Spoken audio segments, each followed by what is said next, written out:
Mayor for one small business owner in Charlotte. Lucy McDermott, the owner of Stash Charlotte, says she was charged more than $1,300 to ship a package that should have cost her $50 or less. Wow. With the holidays approaching, a lot of us are going to be shipping presents to friends and family. WBTV's Caroline Hicks on your side, digging for answers and finding out what you can do if this sort of thing happens to you.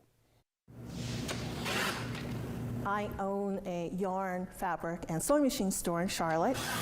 Lucy McDermott ships inventory frequently, but what happened this time was unexpected. I had received a trunk show from a fabric company that contained a couple of quilts, some dresses, nothing heavy. It had been to, I think, 2 or 3 other shops prior to mine, and I was sending it on to the next store. She thought she did everything right before dropping this box off at her local UPS store to ship it just down the road to Gastonia.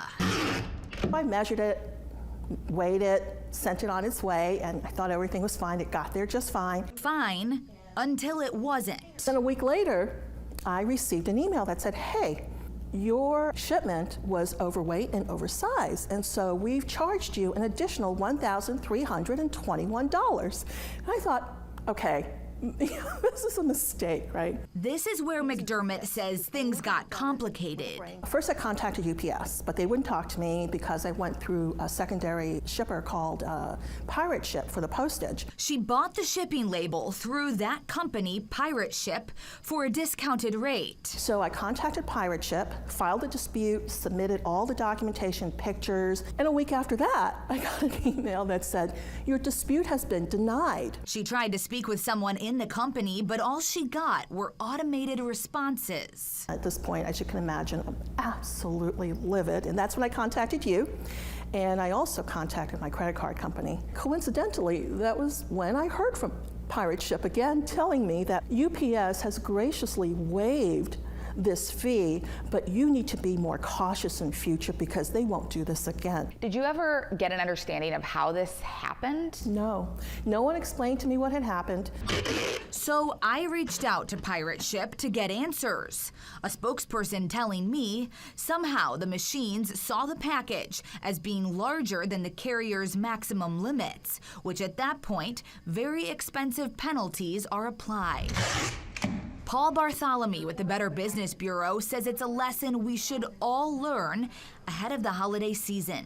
Unfortunately, those kind of stories are not uncommon. Discount vendors by nature might cut corners, and you might not receive the same quality and customer experience either. To avoid a situation like this, he recommends researching the company, including their shipping, return, and refund policies.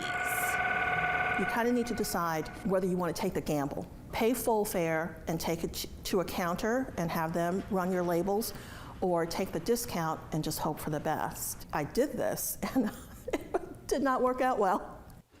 Now, if you do find yourself in a position where you believe you've been overcharged for shipping, here are some tips the BBB recommends for you. First, contact your bank.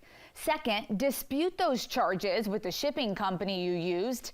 And third, if you believe you're a victim of fraud, contact the Attorney General's office. The BBB also wanting to remind you there are many scams going around this time of year, so be careful what you click on. One example, don't click on any links texted to you claiming to be shipment tracking numbers. In many cases, it's someone trying to steal your data. For more information on vetting these companies, go to WBTV.com and click on this story on the home page. Back to you.